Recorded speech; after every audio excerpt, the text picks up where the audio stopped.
कभी यात्रा खत्म भी नहीं हुआ है, शादी भी नहीं हुई है और बच्चा का नाम पूछ रहे हैं आप। नहीं नहीं, बस प्रश्न समझ गया सर, इतना इतना हम भी समझते हैं। नहीं नहीं, यात्रा का 7 दिन हुआ है, अब आप इम्पैक्ट पूछने लगे। तो मैंने शादी नहीं हुआ, बच्चा का नाम पूछने लगे। नहीं, आपको नहीं लगता है कि समय से पहले ये प्रश्न पूछा जा रहा है? सुन रहे हैं, हम सुन रहे हैं आपको। अरे हम सुन रहे हैं सर, हम 5 राज्य में प्रेस कॉन्फ्रेंस किए हैं। हाँ हाँ,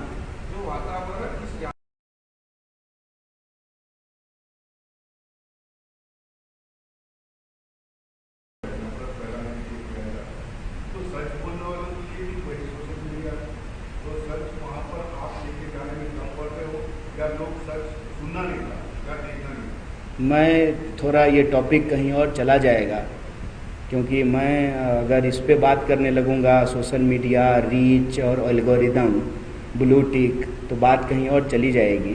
और मुझे नहीं लगता है कि आप इतने नादान हैं कि आप समझते नहीं हैं इस बात को। आपको भली भांति पता है कि सरकार किस तरह से चीज़ों को कंट्रोल करती है।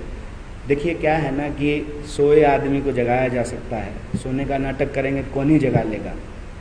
चीज़ें नहीं पहुंच रही है, इसीलिए हमने यह फैसला लिया है कि हम पहुंचेंगे लोगों तक सीधे, और सुनाएंगे नहीं, सुनेंगे उनका, और उनका जो सुन रहे हैं ना वही आपसे साझा कर रहे हैं, अपने मन से कुछ नहीं बोल रहे हैं। तो अगर बात पहुंच रही होती तो ये प्रश्न ही लोगों के दिमाग में नहीं होता कि देश का सबसे मजबूत विपक्ष कौन है। ये आंख से देखने की बात है ना, आंख में सुरमा लगा करके लोग देख लें कि सबसे मजबूत विपक्ष कौन है, जो रोज सड़कों पे पैदल चल रहा है, लोगों के सवालों को उठा रहा है, लोगों के दर्द में शरीक हो रहा है, उनसे कंधे से कंधा मिला रहा है और हक की बात बोल रहा है, सच की बात बोल रहा है। अगर कम्युनिकेशन के सारे मीडियम इतने ही फ्री होते तब तो ट्वीट करके काम हो गया होता। ट्वीट करके काम नहीं होता है। और इस यात्रा पे गांधी जी की महिमा है, ये बात मैं कहना चाहता हूँ कि जिस तरह से गांधी जी एक पवित्र उद्देश्य को लेकर के चलना शुरू किए और लोग उनके पीछे चलने लगे, धीरे धीरे भारत जोड़ो यात्रा भी उस दांडी यात्रा का स्वरूप लेता जा रहा है। और एक बात, हम विफल नहीं हैं। अगर हम विफल हुए होते ना तो सवाल टी शर्ट पे नहीं उठता, सवाल जूते के फीते पे नहीं उठता, सवाल कंटेनर में एसी है कि नहीं है इस पे नहीं उठता। सारे ये नॉन इश्यूज इसीलिए उठाए जा रहे हैं कि इतना बैरियर और बैरिकेड लगाने के बावजूद देश का सुदूर गांव में बैठा हुआ इंसान को भी पता है कि भारत जोड़ो यात्रा हो रही है। कोई ऐसा व्यक्ति नहीं है, भले उसको ये नहीं मालूम हो कि इसका पवित्र लक्ष्य क्या है, लेकिन ये यात्रा हो रही है, इस बात की सूचना को रोकने में वो कामयाब नहीं हो पाए। इसीलिए तो उनको ये झूठ बोलना पड़ रहा है ना, नेहरू जी के बारे में नए तरह के मैसेज बनाना पड़ रहा है, क्योंकि प्रत्यक्षम किम प्रमाणम। एक बात कहते हैं ना कि हाथ कंगन को आरसी क्या, पढ़े लिखे को फारसी क्या। राहुल जी तो पैदल रोड पे चल रहे हैं, तो उनके बारे में जितनी बातें बोली जा रही थी वो तो लोग अपनी आंखों से देख रहा है।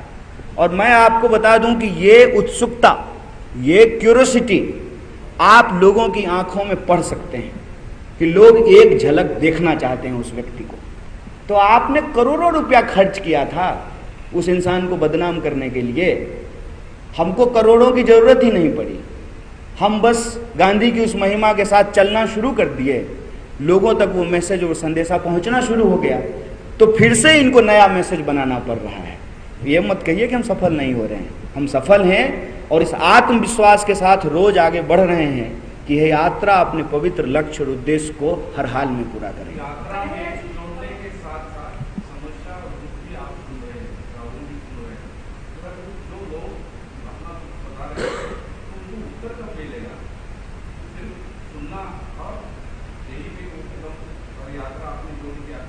कहते हैं कि सवाल अगर ठीक से उठाया गया हो तो जवाब उसमें ही होता है। लोगों को अगर ये पता चल जाए ना कि समस्या क्या है और समस्या को किससे साझा करना है, तो उसका प्रश्न का उत्तर उसी वक्त मिल जाता है। जैसा कि मैंने आपको कहा कि आज जब मैं किसानों से बात कर रहा था तो मैंने सिंपल उनको एक बात कहा कि आप यात्रा में क्यों आए हैं। बोला हम किसान हैं, हमको फसल का दाम नहीं मिल रहा है। हम बोले ये बात आप एक कागज पे लिख के चलिए यात्रा में। सवाल का जवाब वहीं मिल गया। ये एक सामूहिक प्रयास है, व्यक्ति के व्यक्ति को जोड़ने से, दुख को जोड़ने से, उम्मीदों और आशाओं को जोड़ने से, कदम को कदम मिलाने से ये यात्रा कंप्लीट होगी। उनके प्रश्नों का उत्तर, जिनके पास प्रश्न है, वो उसी वक्त मिल जाता है। सबसे पहले तो उनको इस बात का भरोसा मिलता है कि कोई हम तक, हमारे दरवाजे तक हमारी दुख में शामिल होने के लिए आया है, कोई हमसे ये पूछने के लिए आया है कि आपकी परेशानी क्या है। और फिर आप ये जान लीजिए, इस देश के जो आम लोग हैं ना, अपनी जिंदगी की जद्दोजहद रोज करते हैं, उनको मालूम है कि परेशानी से उबरना क्या है। उनको बस एक आश्रय की, एक उम्मीद की जरूरत होती है। इंटरेक्शन सवाल इंटरेक्शन मत कीजिए, सवाल पूछिए।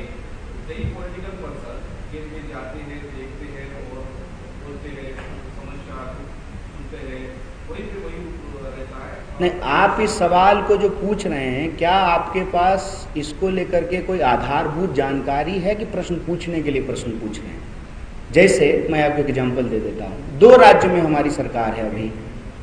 हमको ये महसूस हुआ कि ओल्ड पेंशन स्कीम लागू करना चाहिए, क्योंकि जिस तरीके से रुपए का अवमूल्यन हो रहा है, रिटायरमेंट के वक्त आप एक निश्चित राशि उनको दे देते हैं, उसके बाद उस रुपए की कोई वैल्यू नहीं हो जाती। आप 500 रुपया लेकर के अभी अगर जाइएगा मार्केट में, तो आप एक झोला सब्जी भी लेकर के नहीं आ सकते हैं। तो वो रुपए जो है उनके बुढ़ापे का सहारा बन नहीं रहा है। तो जब तक इंसान जिंदा रहेगा, तो अपनी जिंदगी में जो उसने सेवाएं दी हैं, जब उसका शरीर चल रहा था, जब आज उसका शरीर चल नहीं रहा है, तो उसको सामाजिक सुरक्षा कैसे मिलेगी? इस बात को जब महसूस किया गया, तो दोनों राज्यों में ओल्ड पेंशन स्कीम लागू कर दिया गया। आप अगर इस पर आधारभूत जानकारी के साथ ये प्रश्न पूछ रहे हैं, तो आपको मालूम होता कि हम जो संकल्प ले रहे हैं उसको ऑलरेडी जहां राज्य में सरकार है उसको लागू कर रहे हैं। जैसे संविदा कर्मियों को परमानेंट किया गया है, तो समस्याओं का हल कैसे नहीं होता है, आप ये प्रश्न कैसे पूछ रहे हैं? मेरा मानना है कि अगर हम एक लक्ष्य लेकर के चल रहे हैं, उस लक्ष्य में अगर जन समर्थन प्राप्त होगा, तो स्वाभाविक रूप से जब हमको राजकाज चलाने का जो है जिम्मेवारी लोग देंगे, तो यह हमारी ईमानदारी है, बेसिक ईमानदारी, हम उसको पूरा करेंगे। और देश ने 70 सालों में क्या लोगों की उम्मीदों को पूरा नहीं किया है? मैं आपके सामने एक उदाहरण हूँ। मेरी माँ की जो आमदनी थी, उसमें मैं पीएचडी नहीं कर पाता अगर इस देश में शिक्षा को बुनियादी अधिकार नहीं बनाया गया होता। मैं किसी गराज में काम कर रहा होता। तो शिक्षा लोगों को दिया गया, यही वादा था ना। आज़ादी के आंदोलन के क्या सपने थे? उसका तो सबसे पहला सपना उसी वक्त पूरा हो गया जब अंबानी का वोट 1 और उसके घर में काम करने वाला स्वीपर का वोट 1 हो गया। अगर लोकतंत्र का ये स्वरूप नहीं होता, तो क्या माननीय नरेंद्र मोदी जी देश के प्रधानमंत्री हो पाते? तो आप कैसे कहते हैं कि लोगों की उम्मीदों को पूरा नहीं किया जाता है? पूरा किया जाता है। हो सकता है कि सारी उम्मीदें ना पूरी की गई हों। जब आप देश चलाते हैं, राजकाज चलाते हैं, तो आपसे जो है कुछ कमी बेसी भी होती है। हम उसको बड़ी सहजता से स्वीकार करते हैं, इसमें कोई दिक्कत नहीं।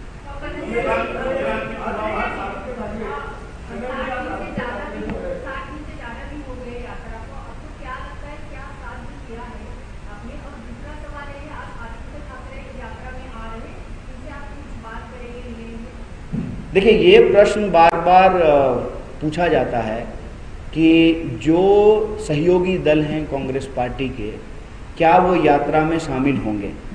मैंने अपने वक्तव्य में पहले भी कहा कि यह यात्रा किसी के लिए भी कोई बैरियर नहीं खड़ा किया है, कोई बैरिकेड खड़ा नहीं किया है। रोड जो है वो हमारी बपौती नहीं है। हम रोड पे चल रहे हैं, अपने उद्देश्य और अपने मुद्दों को लेकर के चल रहे हैं। कोई भी व्यक्ति अपना उद्देश्य और अपना मुद्दा लेकर के इस पर चल सकता है। बिल्कुल सहज और खुले दिल से हम इस बात को स्वीकार कर रहे हैं। और ये जो हमारा, आप कह लीजिए कि इस देश का मुख्य विपक्षी पार्टी होने के चलते जो राजनीतिक दायित्व है, उसको समझते हुए जो हम दिल को बड़ा करते हैं, उसी का नतीजा है कि शुरू से ही इस यात्रा में हमारे सहयोगी दल शामिल होते रहे। आपको बस मैं याद दिला दूं कि हमारे 2 चीफ मिनिस्टर के साथ साथ तमिलनाडु के चीफ मिनिस्टर भी यात्रा के उद्घाटन के दिन मौजूद थे।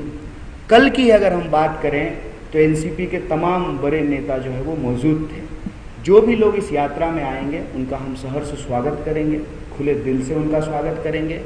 एक जो है हंसी मजाक के लहजे में एक सवाल जो है राहुल जी ने हम भारत यात्रियों से पूछा कि अगर विपक्ष में से किसी को बुलाना हो तो किसको बुलाया जाए। मतलब इस यात्रा का उद्देश्य जब सिर्फ राजनीतिक नहीं है, मैं बार बार कह रहा हूँ, सिर्फ राजनीतिक नहीं है, राजनीतिक भी है, चुनावी नहीं है। तो इस यात्रा में कोई अगर अपना नफरत छोड़ करके प्यार के लिए, सद्भाव के लिए, एकता के लिए आना चाहता है तो उसको थोड़ी मना कर सकते हैं।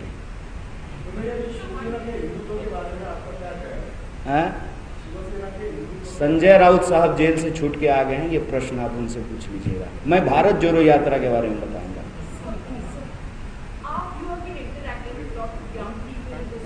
let me take others question. Bharat जोड़ो यात्रा के बारे में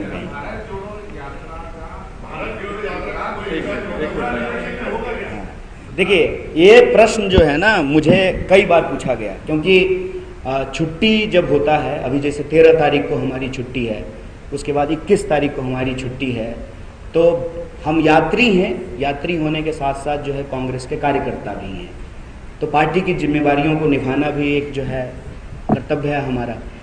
तो मैं पिछली बार गुजरात गया था पिछली छुट्टी में, तो लोगों ने मुझे पूछा कि भारत जोड़ो यात्रा का क्या इम्पैक्ट है।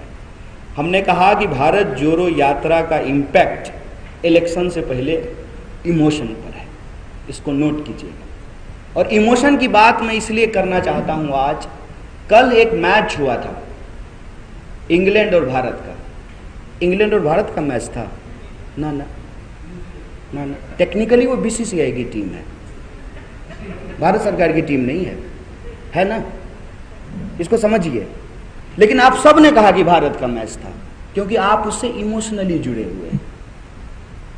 वो जीता तो आप खुश हुए, हार गया तो आपको दुख हुआ। इमोशन बहुत बेसिक चीज होता है। अगर आप मनुष्य हैं तो आपकी ये बुनियादी पहचान है कि आपके भीतर इमोशन है। अगर इस यात्रा का इमोशनल इंपैक्ट होगा ना, इलेक्शन पे इंपैक्ट नहीं होगा, ये हो ही नहीं सकता है। देश ने कांग्रेस को अपनाया और कांग्रेस देश के भीतर है। देश कांग्रेस को अपना ले और देश को जिस तरह से कांग्रेस ने बनाया उसको देश याद कर ले, कांग्रेस का इलेक्टोरल इंपैक्ट नहीं होगा, ये प्रश्न ही जो है बचकानी बात है। मैं इसीलिए कह रहा हूं कि बार बार हम लोग इलेक्शन पहले रख रहे हैं। आप लोग भी सवाल को पूछ रहे हैं। भारत जोड़ो यात्रा बार बार इमोशन को पहले रख रहा है।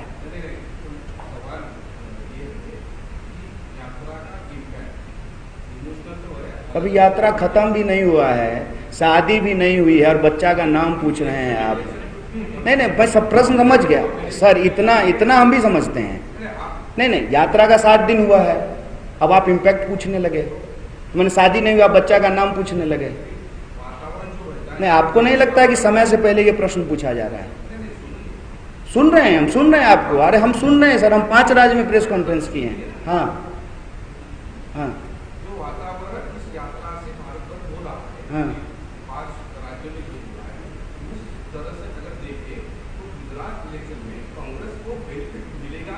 नहीं, बेनिफिट के लिए कांग्रेस को बेनिफिट नहीं चाहिए ना।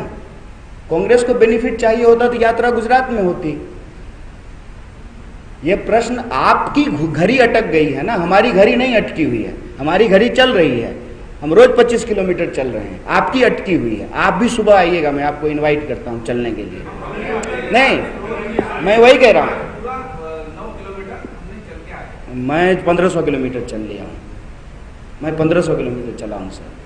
मैं जो कह रहा हूं उसको समझिए। हम क्वेश्चन आपका डॉज नहीं कर रहे हैं, बस हम आपको ये कह रहे हैं कि हम पार्टी के कार्यकर्ता हैं, कांग्रेस एक राजनीतिक दल है, तो सिर्फ और सिर्फ चुनाव पे मत अटक जाइए।